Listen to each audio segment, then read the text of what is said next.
Greetings student, it is chapter 2nd, People as Resources. Students, we have completed our first chapter, the story of village Palampur. Students, this chapter help us to explain population as an asset for the country and not for liability. It helps to understand how education and good health facilities help in the making of human capital.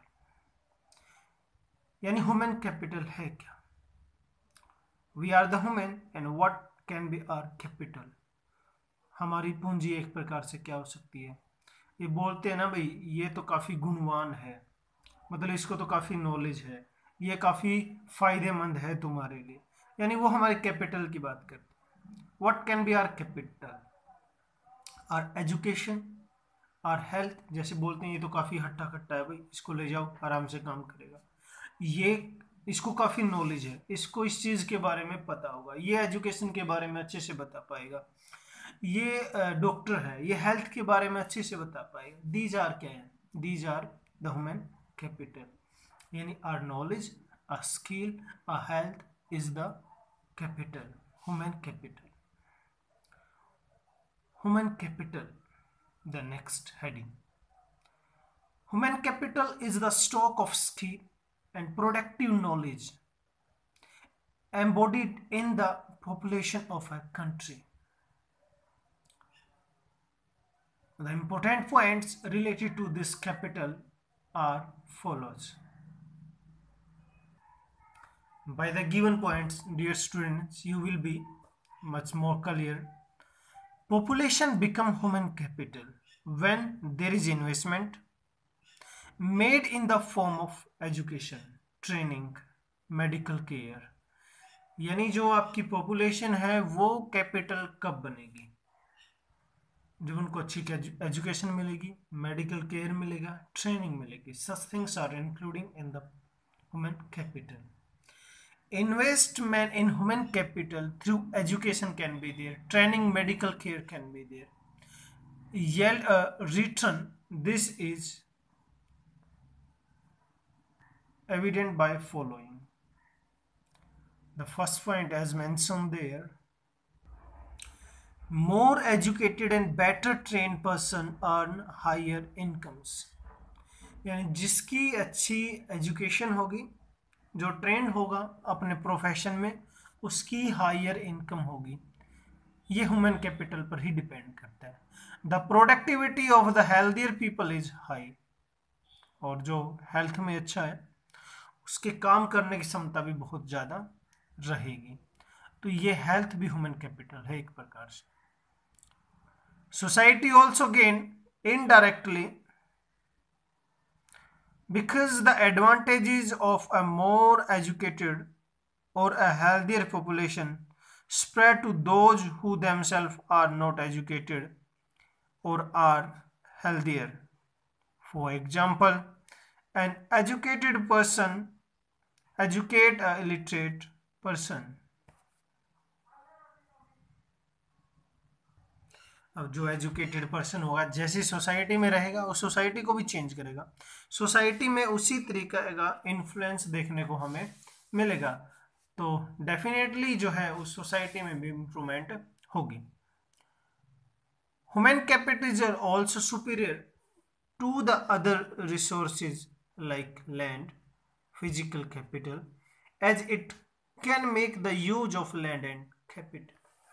यानी human capital सबसे बड़ी capital है, सबसे ज़्यादा important है. अगर human ही नहीं होगा तो लैंड रिसोर्स को यूज कौन करेगा? यानी ह्यूमन के बगैर या ह्यूमन कैपिटल के बगैर इन दूसरी कैपिटल को हम यूज भी नहीं कर सकते. Human capital formation. When the existing human resources और human capital is further developed by provision of health care and education facilities, then it is referred to as human capital formation. जब human capital में further development होगी तो फिर उसको हम human capital formation बोला जाएगा. Some points are related to the human capital formation are given there. Human capital formation adds to the productivity power of the country just like physical capital formation. यानी physical capital के अंदर ही उसमें कुछ productivity add करने का काम करती है. It contributes towards increasing the gross national product of a country. Gross national product of a country भी इसकी वजह से बढ़ता है. Investment in human capital formation can give higher rates of return in future. This will be clear through the examples stated ahead. यानी अगर human being के अंदर इन्वेस्टमेंट करोगे तो उसका फ़ायदा आपको देखने को मिलता हुआ. जैसे बोलते हैं ना कि पेरेंट्स बोलते हैं हमारी पूंजी तो हमारे बच्चे ही हैं एक प्रकार से, या हमारी धरोहर तो हमारे बच्चे ही हैं, हमारे पास तो कुछ नहीं है जी, ये बच्चे हैं. मतलब क्या है, इनको अच्छी एजुकेशन, ऐसे बोला जाता है कि इनको अच्छी एजुकेशन मिल जाए, ये पढ़ लिख कर आगे चलें, बस उसी में खुशी है. It means they are investing their in their words. और फिर वो क्या होगा, अच्छा रिस्पॉन्स दे के वो आपको एक अच्छी कैपिटल के रूप में तैयार मिलेंगे. इट मीन्स वो अच्छे से कंट्रीब्यूट कर पाएंगे अपनी कंट्री के अंदर by education, by health, by in the department of science and technology. ये चीज़ें वहाँ हो सकती हैं. Educated parents invest highly on the education and health of their children. जैसा मैंने बोला था वही बिल्कुल मेंशन कर रखा है. Because of this, a child can earn more in future and contributes towards the upliftment of the society. And the virtuous cycle is thus created in this case. जैसे लोग होंगे सोसाइटी के अंदर वैसे ही उसके अंदर जो है चेंजेस आने स्टार्ट हो जाएंगे. अगर आप पढ़े लिखोगे ग्रुप के अंदर बैठते हो तो नई नई चीज़ें रोज सीख कर आओगे. अगर उतने ज़्यादा अवेयर लोगों के बीच में नहीं बैठते तो फिर उस लेवल की बातें आपके पास है नहीं आएंगी. तो ये सारी की सारी चीज़ें कहाँ से आपको मिलेंगी, सोसाइटी से ही आपको मिलेंगी. तो सोसाइटी में जैसा आपके बच्चों में आप मतलब उसमें कंट्रीब्यूट करोगे, इन्वेस्ट करोगे, उसी तरीके की चीज़ें आपको फर्दर फ्यूचर में मिलेंगी. Countries like Japan have developed and become rich by investing in the field of education and the health.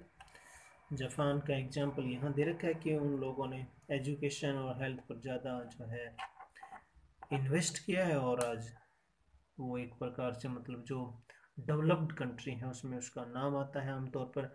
और उसका रीजन भी है, हाई टेक्नोलॉजी वहाँ है और उनकी जो एवरेज एज है वो सबसे ज़्यादा है वर्ल्ड में. वहाँ की मतलब अनुमानित जो आयु है या कितने साल तक वहाँ के लोग जिंदा रहते हैं वो बातें हम यहाँ कर रहे हैं.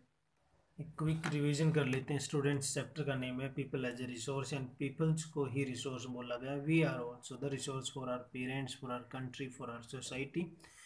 तो ह्यूमन कैपिटल क्या होगी, जो हमारी स्किल है, जो नॉलेज है, जो हेल्थ है, वो हमारी ह्यूमन कैपिटल यहाँ रहेगी.